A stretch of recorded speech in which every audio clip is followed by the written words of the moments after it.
3 November tani chi shalmari tangshalo fil chidok CITU Tripura haste malimong panda kitingi Orient Chomani amchio kasha panda khlaijaka aro manjagi kha kacha Montri Okra Manik Sarkar manjaka LOP Jitendra Chaudhary West Bengal CITU ni Kasko Onadi Shah All India General Secretary Topon Sen khobei kobuni juda adongro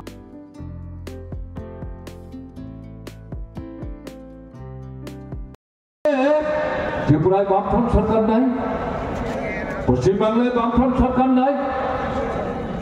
এদের কার্যকলাপ সম্পর্কে আপনারা নিজেরা অভিজ্ঞ প্রাজ্ঞ। আমার আগে যারা বলেছেন তাদের প্রায় সবাই বিষয়গুলো সম্পর্কে আপনাদের দৃষ্টি আকর্ষণ করার চেষ্টা করেছে। আমি সেই বিষয়ে কথা বলে আপনাদের কেন নির্বুধের মতো ভারাক্রান্ত করতে চাই। কেরালায় বাম গণতান্ত্রিক ফ্রন্টের একটা সরকার আছে। এই সরকারটিকে যাতে পরবর্তী নির্বাচনে ফিরে আসতে না পারে এবং তারা গোটা ভারতবর্ষের সামনে যে বিকল্পের দিশা দেখাচ্ছে এই পথ দেখাবার সুযোগ তারা যাতে নিতে না পারে তার জন্য সেখানে সংকীর্ণ দৃষ্টিভঙ্গি নিয়ে বিজেপি RSS বিশ্ব হিন্দু পরিষদ তার সাথে কোন কোন রাজনৈতিক দল তাদের সাথে কোথাও কোথাও আমরা ঐক্যবদ্ধভাবে লড়াই করার চেষ্টা করি, কিন্তু কমিউনিস্টদের সম্পর্কে তারাও ভিতর সন্ত্রস্ত, কারণ শ্রেণী স্বার্থের প্রশ্ন। তারা সম্মিলিতভাবে সেখানে গভীর ঘৃণ্য ষড়যন্ত্রে নিজেরা লিপ্ত হচ্ছে। কিন্তু আমাদের বিশ্বাস আছে কেরালার সংগ্রামী জনগণের প্রতি। তারা কোন নির্বাচনে জিতছেন, কোন নির্বাচনে পরাস্ত হচ্ছেন, মাঠ ছাড়ছেন না, ঝান্ডা ছাড়ছেন না। সেই ঝান্ডা উঁচে তুলে ধরে মানুষকে সংঘবদ্ধ করে শোষকদের স্বার্থের রক্ষক যারা তাদেরকে ক্ষমতাচ্যুত করে শোষিতের মানুষের স্বার্থে আবার যাতে সরকারে গিয়ে তারা মানুষদের পাশে দাঁড়াতে পারেন সেই ভূমিকা নিয়ে তারা অগ্রসর হওয়ার চেষ্টা করেন এবং সেই কেরালা রাস্তা ছেড়ে দেবে এটা আমরা মনে করি না। এই পরিস্থিতিতে দাঁড়িয়ে আপনাদের কাছে আমাদের যেটা আবেদন আছে, আজকে আমরা বর্তমান সময়ে রাজ্যের যে বিজেপি সরকার বা কেন্দ্রের যে বিজেপি সরকার তাদেরকে ক্ষমতাচ্যুত করে জনগণের একটা বিকল্প জনমুখী কর্মসূচি হাতে নিয়ে যাতে কাজ করতে পারে এরকম একটা সরকার তৈরি করবার জন্য অভিপ্রায় দিয়ে আমরা অগ্রসর হওয়ার চেষ্টা করছি। কিন্তু আমরা যদি মনে করি এরকম একটা সরকার তৈরি করতে পারলে আমাদের জীবনের সব সমস্যার সমাধান হয়ে যাবে, তাহলে কিন্তু আমরা ভুল করব। মূল সমাধানটা কি? পুঁজিবাদকে নির্মূল করতে হবে। তার যে সর্বোচ্চ পর্যায়ে সাম্রাজ্যবাদ, মার্কিন সাম্রাজ্যবাদের নেতৃত্বে গোটা পৃথিবীকে যারা প্রদানিত করতে চাইছে, যে সাম্রাজ্যবাদের শক্তিকে যদি নির্মূল করা না যায়, পরাস্ত করা না যায়, বিচ্ছিন্ন করা না যায় এবং তার মূল যে বিকল্প জনজীবনের যে মৌলিক সমস্যা খাদ্য, বস্ত্র, বাসস্থান, শিক্ষা, স্বাস্থ্য, গণতান্ত্রিক অধিকার, মানুষের অধিকার, নারী পুরুষের সমান অধিকার, ধর্ম, বর্ণ, সম্প্রদায় নির্বিশেষে তার নিশ্চয় দেখা দেবে সমাজতান্ত্রিক ব্যবস্থা। চীন দেখাচ্ছে, ভিয়েতনাম দেখাচ্ছে, কিউবা দেখাচ্ছে, কোরিয়া দেখাচ্ছে, লাতিন আমেরিকার দেশে দেশে দেখাচ্ছে সরাসরি ভাবে সমাজতন্ত্র প্রত্যয়ন করে ফেলেছেন। এই দাবি না করেও সমাজতান্ত্রিক দৃষ্টিভঙ্গি নিয়ে পুঁজিবাদের বিরুদ্ধে, সাম্রাজ্যবাদের বিরুদ্ধে, শোষণের নয়া যে রাস্তা, নয়া উদারবাদী অর্থনৈতিক নীতি, তার বিরুদ্ধে বিকল্প অর্থনৈতিক কর্মসূচি উপস্থিত করে সাম্রাজ্যবাদী শক্তির যারা অনুচর তাদেরকে পরাস্ত করে ক্ষমতাচ্যুত করে দেখা যাচ্ছে লাতিন আমেরিকায় রাষ্ট্রে রাষ্ট্রে সেখানকার মানুষ জয় সংহত করে একটা বিকল্প পথের দিশা দেখিয়ে তারা এগিয়ে যাওয়ার চেষ্টা করছে। ত্রিপুরাজ্যের এই দুর্বিনীত শাসক দলকে তাদের আগামী দিনের দরজা দেখিয়ে দেওয়ার জন্য যারা এই সমাবেশে সামিল হয়েছেন, আপনাদের সকলকে লাল সালাম, নমস্কার, কুলুমখার। বন্ধুরা, আপনাদের এই কর্মসূচিকে আটকানোর জন্য আপনারা শুনেছেন আজকেই শুধু পরিবহন তারা বন্ধ করে দেওয়ার চেষ্টা করেনি, এমনকি গুজব রটানো হয়েছিল আজকে রেল চলবে না। অনেকে ফোন করছিলেন গতকাল, 10 তারিখ নাকি রেল চলবে না। তার সাথে বিগত কিছুদিন ধরে নানাভাবে হুমকি, ধমক, এগুলো তো ছিল, যেগুলো এখন আমাদের কাছে জলবাদ হয়ে গেছে।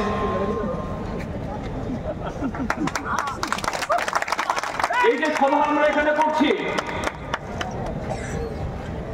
সিআইটিও তারা চায়নি এরকম রাজপথ আটকে এই সভা করার জন্য। সিআইটিওর রাজ্য সম্মেলনের তারিখ নির্ধারণ হওয়ার পর প্রকাশ্য কর্মসূচি হবে। প্রশাসনকে জানানো হয়েছিল আমাদের এই ত্রিপুরাজ্যের গণতান্ত্রিক আন্দোলনের যে এরকম বড় জনসভা, বড় কর্মসূচি সংগঠিত করার জন্য এটা শুধু এই ইদানিং কালে নয়, আজ থেকে আরো 40-50 বছর আগে থেকে রাজতন্ত্রের অবসান হয়ে যাওয়ার পর, গণতন্ত্রের সূচনা হওয়ার পর থেকে আজকের যে স্বামী বিবেকানন্দ ময়দান বা আস্তাবল ময়দান, আমি যখন স্কুলের ছাত্র আগরতলা শহরে, তখন থেকে দেখে এসেছি সমস্ত কর্মসূচি সেখানে। পরবর্তী সবেতেও কিন্তু যে মাত্র তারা টের পেল এরকম একটা বড় সমাবেশ হবে, এখানে একটা মেলা লাগিয়ে দিল। কেন মেলা লাগাতে হবে? সেখানে কয়েকশো কোটি টাকা খরচ করে হাপানিয়াতে আন্তর্জাতিক মেলা সংগঠিত করার জন্য বিশাল পরিকাঠামো তৈরি করা হয়েছে। অন্য সব মেলা হতে পারে, এই সাধারণ কয়েকটা কোম্পানির জিনিস বিক্রি করার জন্য স্বামী বিবেকানন্দ ময়দান মাসের পর মাস, সপ্তাহের পর সপ্তাহ আটকে রাখতে হবে। আসল কথা হলো এই সরকার তারা ভীত, সন্ত্রস্ত, তারা পালাবার পথ খুঁজছে যে না, বিরোধী দলকে, গণতান্ত্রিক শক্তিকে, সিআইটিওর মতো এই শ্রমিকদের সাথে নিয়ে যারা আন্দোলন করেন তাদেরকে আটকাতে হবে। আজকে আপনারা যারা এখানে এসেছেন, তারা চা বাগানের শ্রমিক, রাবার বাগানের শ্রমিক, নির্মাণ শ্রমিক, অসংখ্য ত্রিপুরার যদি সেরকম কলকারখানা নেই, অসংগঠিত ক্ষেত্রের শ্রমিক, সাথে ক্ষেত মজুর, দিন মজুর, জমিয়া, বেকার যুবক। আর ত্রিপুরাতে একইভাবে বিজেপি এভাবেই প্রচার করে ক্ষমতা দখল করেছে।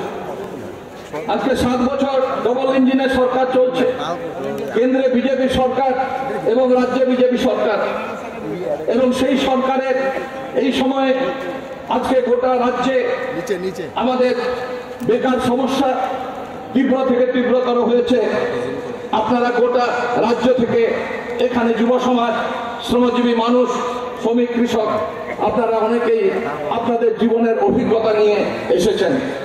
কিভাবে আজকে গোটা রাজ্যে কর্মসংস্থানের প্রশ্ন, মূল্যবৃদ্ধি নিয়ন্ত্রণের প্রশ্ন, আমাদের রাজ্যে মা বোনেদের নিরাপত্তার প্রশ্ন, আমাদের শ্রমজীবী মানুষের জীবন জীবিকা, তাদের রোজগার, কৃষকের ফসলের দাম, 100 দিনের কাজ, আমাদের রাজ্যের অগ্রগতি, এই সমস্ত আজকে সিআইটিউর রাজ্য সম্মেলনে আলোচনা হবে এবং আগামী দিনে আন্দোলন সংগ্রামের কর্মসূচি গ্রহণ করা হবে। কিন্তু গোটা দেশে আজ থেকে 12 বছর আগে কেন্দ্রের নরেন্দ্র মোদী সরকার বলেছিল, अच्छा दिन लेकर आएंगे, सबका साथ सबका विकास होगा, साल में 2 करोड़ नौजवान को नौकरी मिलेगा। আপনাদের মনে আছে কালো টাকা উদ্ধার করে 15 লক্ষ করে টাকা প্রতিটি পরিবারের পকেটে ঢুকিয়ে দেওয়া হবে। এভাবেই বিজেপি আরএসএস এর তৎকালীন গুজরাটের মুখ্যমন্ত্রী এবং আরএসএস এর নেতা নরেন্দ্র মোদী গোটা ভারতবর্ষের জনগণকে প্রতিশ্রুতি দিয়ে এভাবেই ক্ষমতা দখল করেছিলেন। আর আজকে আমাদের দেশে যে পরিস্থিতি বিজেপি আরএসএস এর নেতৃত্বাধীন এই সরকার তৈরি করেছে, তা আপনাদের নিজেদের জীবনের অভিজ্ঞতায়, গোটা দেশের শ্রমজীবী মেহনতি মানুষের অভিজ্ঞতায় আমরা বুঝতে পারছি যে কি ভয়ঙ্কর পরিস্থিতি আমাদের দেশে বিজেপি আরএসএস এর নেতৃত্বাধীন এনডিএ জোট সরকার প্রতিষ্ঠিত হওয়ার পর নামিয়ে আনা হয়েছে। এরকম পরিস্থিতি স্বাধীনতার পর ভারতবর্ষের শ্রমিক শ্রেণী কোনোদিন সম্মুখীন হয়নি। আজকে শুধু মূল্যবৃদ্ধি বেকারির সমস্যা না, আজকে গোটা দেশে স্থায়ী কাজে শ্রমিকদের স্থায়ী কাজ, সেই কাজের অধিকার কেড়ে নেওয়া হচ্ছে। আজকে ন্যূনতম মজুরির অধিকার কেড়ে নেওয়া হচ্ছে। আজকে 8 ঘন্টা কাজের অধিকার কেড়ে 12 ঘন্টা 14 ঘন্টা শ্রমিকদের কাজ করতে হবে, সেই আইন তৈরি করা হচ্ছে। এবং গোটা দেশে আজকে কৃষকরা ফসলের দাম না পেয়ে আত্মহত্যা করছে। আজকে এই সমস্যার কোনো সমাধান কেন্দ্রের নরেন্দ্র মোদী সরকার 12 বছর আজও পর্যন্ত এই সমস্যার সমাধান দিতে পারেনি। আজকে শ্রমিক শ্রেণীর গোটা দেশের কৃষকরা ঐক্যবদ্ধ হয়েছে। আজকে গত 9 জুলাই গোটা দেশে ধর্মঘট আমরা করেছি। কেন্দ্রীয় সরকারের এই নীতির পরিবর্তন ঘটাতে হবে, কিন্তু সেই আন্দোলনকে ধ্বংস করার জন্য আজকে সাম্প্রদায়িকতা, হিন্দুত্ববাদের নামে মানুষের মধ্যে বিভাজন তৈরি করার চেষ্টা হচ্ছে। শ্রমিক শ্রেণীর অর্জিত অধিকার, ট্রেড ইউনিয়ন করার অধিকার করতে চাইছেন সেটা শেষ কথা নয়, আবার আমাদের ঘুরে দাঁড়াতে হবে, এই শপথ নিয়েই আমাদের করতে হবে। আর এই ভয়ঙ্কর জায়গায় দাঁড়িয়ে আমাদের সম্মেলন অনুষ্ঠিত হচ্ছে, সর্বভারতীয় সম্মেলন, এবং সেই সর্বভারতীয় সম্মেলনের শৃঙ্খলা বিভিন্ন রাজ্যের সম্মেলন হচ্ছে। আমি তামিলনাড়ুর সম্মেলন থেকে এলাম, এসে ত্রিপুরার সম্মেলনে অংশগ্রহণ করতে এসেছি, বিভিন্ন রাজ্যে হচ্ছে। আমরা এই অভিজ্ঞতাগুলোকে এক করে কতখানি এগোতে পেরেছি যে তুই করতে দিবি না, আমি করে দেখাবো, বোঝানোটা যেন ব্যাপার নেই। অস্বীকার এবং প্রতিরোধ, আর মানুষের মধ্যে এই বোধটা নিয়ে আসা যে পুঁজিবাদী ব্যবস্থায় আর এই লুটপাট, দুর্নীতি, এটা এক জায়গায় এসে গেছে। পুঁজিবাদ আজকে যে সংকটের মুখোমুখি দাঁড়িয়েছে, একই সঙ্গে দেশের স্বার্থকে বিকিয়ে দেওয়া সাম্রাজ্যবাদের কাছে। মোদী সাহেব যখন ট্রাম্প বলছে এখানকার কৃষির ওপরে আমি কর চাপাবো, আমাদের দেশে আনতে দেব না, প্রত্যেক দিন ধমক দিচ্ছে। যখন বলছে রাশিয়া থেকে তেল কিনতে পারবে না কারণ ওখানে সস্তায় পাওয়া যায়, আমেরিকা থেকে বেশি দামে তেল কিনতে হবে তোমাকে, এই বলে ধমক দিচ্ছে, তখন আমাদের দেশের প্রধানমন্ত্রী ট্রাম্পকে জড়িয়ে ধরে বলছেন তিনি মহান ব্যক্তি। আর একই সঙ্গে গতকালই ট্রাম্প মন্তব্য করেছেন Modiji is a great man, রতনে রতন চেনে শেয়ালে চেনে কদু। এই খেলা চলছে পুঁজিবাদী দুনিয়া। এবং সারা পৃথিবীর শ্রমিক শ্রেণী তার বিরুদ্ধে রুখে দাঁড়াচ্ছে, সারা পৃথিবীতে দাঁড়াচ্ছে তারা রুখে। নিউ ইয়র্কের মেয়র নির্বাচনে কি হয়ে গেল? একটু ঠেসে থাপ্পড় পড়ল তো ইউএস প্রেসিডেন্টের গালে। তিনি কতটা বদলাতে পারবেন ওটা অন্য কথা, কারণ ট্রাম্প যথারীতি ধমকি দিচ্ছে যে তোমার ফান্ড কমিয়ে দেবো, এগুলো চলতে থাকবে। কিন্তু মূল কথা মানুষের শক্তি, মানুষের চেতনা, শত্রুকে চিনতে পারা। আর এই মুহূর্তে CI2 আন্দোলনের, দেশের শ্রমজীবী আন্দোলনের প্রধান কাজ মানুষকে মানুষের আসল শত্রুর সঙ্গে পরিচয় করিয়ে দেওয়া। হিন্দু মুসলমানের জন্য আমার দেশটা চলে যাচ্ছে, এ বিস্মরণ হচ্ছে। ছত্তিশগড়ে অত মুসলমান নেই, সেখানে খ্রিস্টানদের টার্গেট করা হচ্ছে। এক এক জায়গায় এক এক রকম। ত্রিপুরার জোড়ার জমিতে দাঁড়িয়ে ঐতিহাসিক ভাবে যে ত্রিপুরা স্বাধীনোত্তর ত্রিপুরায় জনসমষ্টি তৈরি হয়েছে, একসঙ্গে কাজ করেছে সমতলী এবং উপজাতি সম্প্রদায়। একমাত্র বামফ্রন্ট সরকারের আমলে অটোনমাস কাউন্সিলের অধিকার উপজাতি সম্প্রদায়কে দেওয়া হয়েছে। একমাত্র লাল ঝান্ডা ধরে উপজাতি সম্প্রদায়ের ঐতিহাসিক নেতৃত্ব ত্রিপুরার ইতিহাসে একটা জ্বলন্ত ভূমিকা পালন করেছে। সেখানে দাঁড়িয়ে এখন এই বিষয়টাকে ব্যবহার করা হচ্ছে। আর বিভিন্ন গ্রুপ যারা কর্পোরেট শ্রেণীর টাকায় পালিত, লালিত, উৎসারিত, তারা বিভিন্ন রাজনৈতিক গ্রুপ তৈরি করে মানুষের মধ্যে সন্দেহ, দ্বিধা, নানা ধরনের বীজ তৈরি করার চেষ্টা হচ্ছে। তার কারণ শ্রমজীবী মানুষ শুরু করে দিয়েছেন যে তুই করতে দিবি না, শালা আমি করে দেখাবো, অতএব এটাকে আটকাতে হবে। শ্রমজীবী মানুষের আন্দোলনের এইটা গুরু দায়িত্ব। সমাজের মধ্যে এই দ্বিধা দ্বন্দ্বের জায়গাটাকে শেষ করে দিয়ে মানুষকে অধিকারের পক্ষে ধর্ম, জাতি, বর্ণ নির্বিশেষে এক মঞ্চে নিয়ে আসা মেহনতি মানুষকে তাদের ধরিয়ে দেওয়া যে মালিক যখন ছাঁটাই করে, সে ছাঁটাই শ্রমিকের মধ্যে হিন্দু, মুসলমান, জাতি, উপজাতি বাছে না। এই ব্যাপারে সে সেকুলার হচ্ছে। তখন আমরা দেখতে পাচ্ছি আমাদের রাজ্যের শ্রমজীবী মানুষ যারা বামফ্রন্ট সরকারের সময়ে গড়ে 90-95 দিন, 100 দিন কাজ পেতেন, অভাবের তাড়নায় মা তার সন্তানকে বিক্রি করতেন না। আর আজকের দিনে দাঁড়িয়ে দেখছি মা তার সন্তানকে বিক্রি করছেন। কারণটা কি? কারণের একার কাজ 100 দিনের থেকে নেমে 40-42 দিনে চলে এসেছে। টুয়েপের কাজ শহরে যা বামফ্রন্ট সরকার চালু করেছিল তার চাইতে আরো অনেক কম। এই জায়গায় দাঁড়িয়ে ত্রিপুরা রাজ্যে উৎসবের মাস অক্টোবর, সেপ্টেম্বরের 30 তারিখ অবধি 1,56,000 রেখা শ্রমিক একদিনের জন্য কাজ পাননি। এই হচ্ছে বিজেপি সরকার। শ্রমজীবী মানুষের জন্য তারা কি কাজ করবে? তাদের পক্ষে শ্রমজীবী মানুষের জন্য কাজ করা সম্ভব নয়। আমার ত্রিপুরা রাজ্য থেকে 1 লক্ষের ওপর শ্রমিক এই ত্রিপুরা রাজ্যে কাজ না পেয়ে ভারতবর্ষের বিভিন্ন রাজ্য এবং বিদেশে চলে যেতে বাধ্য হয়েছেন। কেন? এই ত্রিপুরা রাজ্যের মাটিতে তারা কাজ পান না।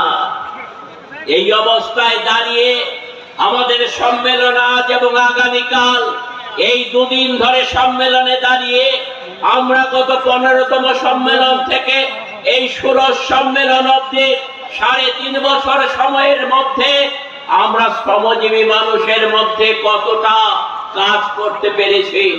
আগামী দিনে এই নয়া ফেসিবাদী ষড়যন্ত্রকে মোকাবেলা করে শ্রমজীবী মানুষকে আরো কতটা সংগঠিত করার জন্য কোন পন্থা কোন পদ্ধতি অনুসরণ করে অগ্রসর হতে হবে তারই চুলচেরা বিশ্লেষণ আজ এবং আগামী কাল ধরে আমরা করব এবং আমরা আশা করব আগামী দিনে আজকে যেমন আপনারা হাজারে হাজারে মানুষ এসে আমাদের এই সম্মেলনকে সফল করার জন্য সাহায্যের হাত প্রসারিত করেছেন, আগামী দিনে আপনাদের সাহায্য সহযোগিতা নিয়ে আমরা এই ত্রিপুরা রাজ্যের জগদ্দল পাথরটাকে সরিয়ে দিয়ে একটা নতুন সুখী সমৃদ্ধ সমাজ গড়ার জন্য ভারতবর্ষব্যাপী যে আন্দোলন আজকে তৈরি করছে সেই আন্দোলনে ছোট্ট রাজ্য ত্রিপুরা তার অমূল্য অবদান রাখতে পারবে এই আশা বিশ্বাস রেখে